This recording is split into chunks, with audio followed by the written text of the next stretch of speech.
Hi, I'm Monica, and I have a big dream. I'm from a small town where everyone knows each other. But I wanted to see the world and learn English because English is the most important language if you want to talk to people from all over the world.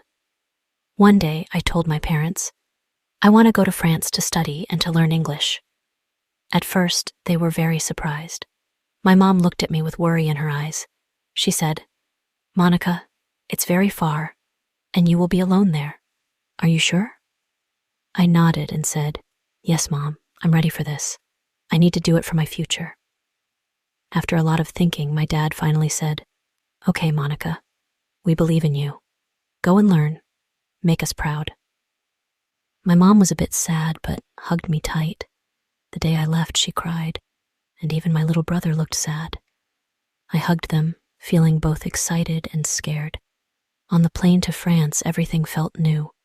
I had never been in an airplane before, so I kept looking out of the window. I sat next to a kind lady who saw that I looked nervous. She smiled and said, Are you traveling alone for the first time? I nodded. She said, You're very brave. If you need help with anything, ask me. The flight was long, but I was too excited to sleep. I kept thinking about my new life in France, the friends I would make, and most importantly, learning English. When I reached France, everything looked so different. The streets, the buildings, and even the people, they were all new to me. I took a taxi to my apartment, and when I got there, I was so tired that I threw my bags and shoes on the floor, just like I did at home. I thought I was alone, but then I heard a voice. Hey, you must be Monica. I turned around and saw a girl smiling at me. Her name was Sarah, and she was my roommate. She laughed and said, Monica, here we have to keep things tidy, okay? I felt a little embarrassed, but laughed with her. Sarah was kind, and we became friends quickly. She taught me many things about living in France, like how to buy groceries and where to catch the bus. I knew that France was an expensive place to live, so I looked for a part-time job. I needed to earn some money to help pay for my studies and my daily expenses. After a few days, I found a job in a small cafe nearby. My job was to serve coffee and clean tables. It was hard work, but I liked talking to people, even if I didn't know a lot of French. Many people in the cafe were friendly and happy to give me tips for learning English. One of my favorite customers, an old man named Mr. Pierre, told me, Always listen carefully to how people speak. That's how you will learn pronunciation. I listened to him carefully and practiced every day. When I started my classes, I felt nervous. There were many students from different countries, all trying to learn English. Our teacher, Mrs. Taylor, was very nice. She said, Don't worry if you make mistakes. Making mistakes is part of learning. She taught us new words every day and helped us practice pronunciation. Mrs. Taylor always said, Practice speaking as much as you can. Speak to everyone, even if you feel shy. One day, Mrs. Taylor gave us a great tip. Use small, simple words. Don't try to speak perfect English from the start. Just start talking, and you will get better every day. I found that very helpful, so I started using simple words in English with my friends. Living in France was exciting, but I missed my family every day. I missed my mom's cooking, my dad's funny jokes, and even my dog Max. Sometimes at night I felt lonely, but I remembered why I was there. To learn, to grow, and to become fluent in English. In France, people eat so many different things. For breakfast, they eat something called a croissant. It's a soft, flaky bread that tastes amazing. But my favorite thing was that everyone seemed to love Nutella. People ate Nutella on bread, on pancakes, and sometimes just by itself. It made me laugh because I never thought people could love one thing so much. I was also learning to cook because food in restaurants was very expensive. Sarah, my roommate, showed me how to make simple dishes. We often made pasta and salad because they were quick and easy. One thing I loved about France was how safe it felt. Sometimes I came back to my apartment late at night, even at 2 a.m., and I didn't feel scared. It made me feel free knowing I could explore and come home safely. After I settled into my apartment with my roommate Sarah, things began to feel a little easier. Sarah and I quickly became close friends. Every night, after we'd throw our bags and shoes around, we'd sit in the living room, chatting about our classes and life back home. She was from England, so her English was perfect. I told her my goal was to speak like that someday too. One of the biggest parts of my journey has been my English class at the university. Our teacher, Mrs. Taylor, is incredible. She's this friendly, encouraging person who always makes us feel comfortable. On the very first day, she said, "Learning English isn't about being perfect. It's about expressing yourself. Speak from your heart." I'll never forget those words. It helped me feel less nervous about making mistakes because I knew they were just part of the process. In every class, Mrs. Taylor would make English feel alive. She had us speak in pairs, listen to short English stories, and even play games. She told us the best way to learn is by using English as much as possible. "Don't be afraid," she'd say. "Even if you only know a few words, use them. The more you speak, the more you'll learn." I began following this advice whenever I could, even practicing with Sarah at home. We'd talk about our day, the funny things our classmates said, and even our dinner plans, all in English. One day, Mrs. Taylor told us something that changed the way I thought about learning. "Imagine you're a child," she said. "When children learn a language, they copy what they hear. Do the same. Listen to English, copy the sounds, and don't worry if it's perfect." I started watching short English videos with subtitles, paying close attention to how the words sounded. I repeated phrases quietly to myself, feeling a little silly at first, but knowing it was helping me. Mrs. Taylor had all sorts of creative ideas for learning. She gave us fun homework, like picking 5 new words each day and using them in sentences. The first day I tried it, I picked words like delicious, enjoy, and amazing. I kept saying, "This food is delicious," or "I enjoy my English class." By the end of the week, I felt comfortable using these words without even thinking about them. Reading was another skill Mrs. Taylor encouraged us to practice. She suggested starting with simple books, maybe children's books, since they were easy to understand. She said, "Reading helps you learn new words, understand how sentences are built, and even practice pronunciation." I went to the library and borrowed a short book in English. At first, I had to use a dictionary for many words, but soon I noticed I could read more and more without it. Every time I finished a page, I felt a little thrill of excitement. "I'm doing it," I tell myself. "I'm really learning English." Besides reading, Mrs. Taylor encouraged us to listen to English music and watch movies. "Movies are like real-life English lessons," she explained. "You hear how people actually talk." That weekend, I watched Finding Nemo in English. I laughed, I understood some parts, and when I got lost, I just enjoyed the movie. Sarah joined me, and we both tried repeating some funny lines afterward. We'd laugh when our pronunciation wasn't perfect, but little by little, it was getting easier. One of my favorite ways to practice was singing along to English songs. Sarah and I would listen to Ed Sheeran, Taylor Swift, and try our best to keep up with the lyrics. It was a fun way to practice English without feeling like we were studying. Life in France wasn't all easy, though. I needed to handle my finances carefully. Living here was expensive, and I missed my family terribly. I remember one night, after a long day at school and work, I was alone in the kitchen, staring at my phone, wishing I could see my mom's face. I missed her food, her warm hugs, even the way she'd say, "Monica, you're stronger than you think." But Sarah was always there for me. She reminded me that it's okay to miss home, and that I wasn't alone. "We're all in this together," she'd say, and it helped me feel less homesick. The part-time job I'd taken up was at a small cafe. It was my first job where I had to speak English with customers. The first week, I was terrified. My words would come out mixed up, and I'd often say things twice. But over time, it got better. One of my regular customers, a kind older woman named Anne, would smile at me every time she came in. She'd say, "You're doing great, Monica. Just keep talking." Her kindness made me feel less nervous, and soon I was able to handle conversations with ease.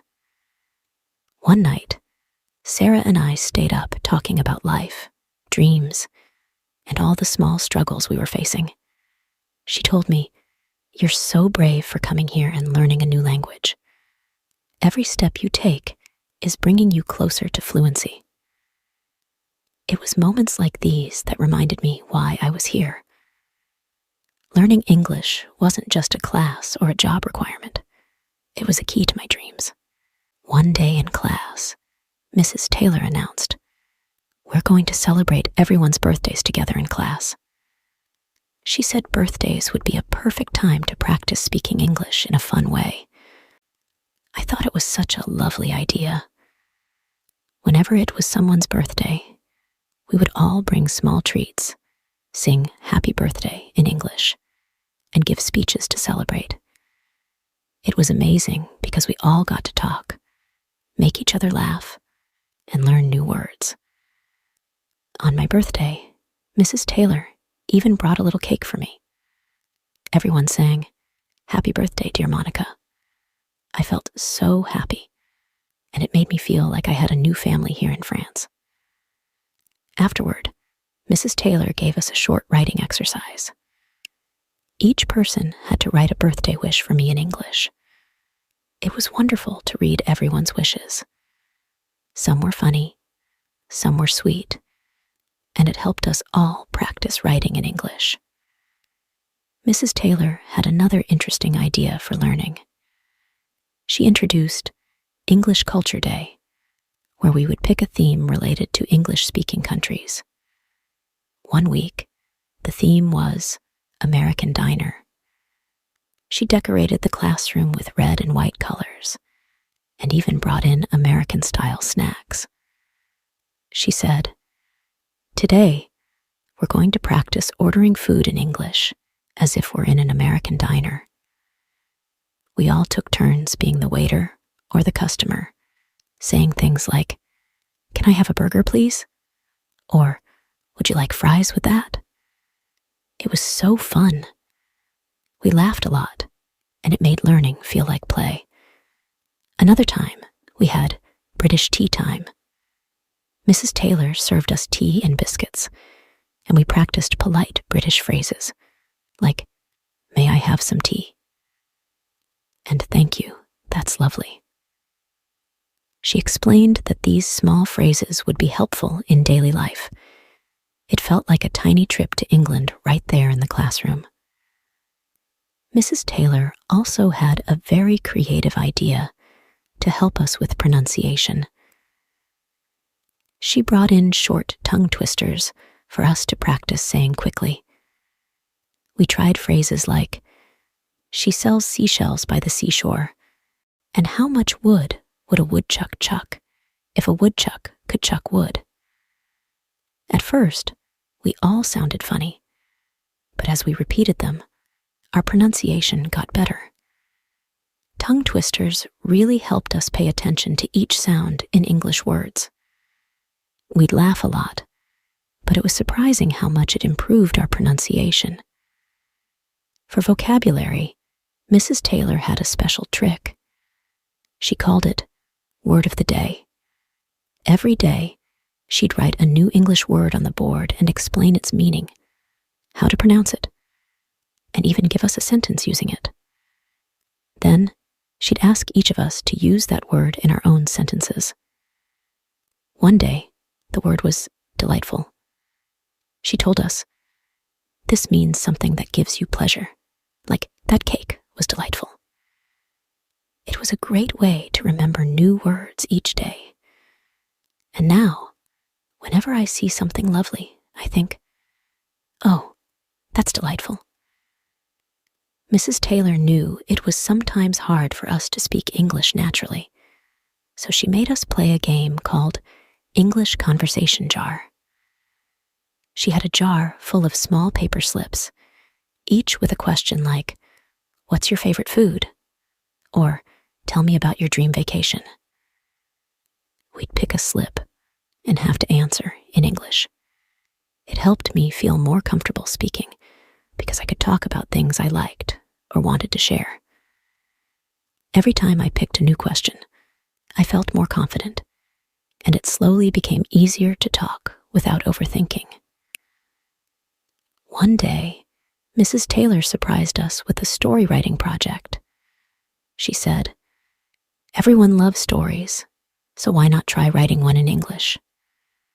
She gave us a week to write a short story, and she told us not to worry about making mistakes. "This is for fun, not for grades," she said.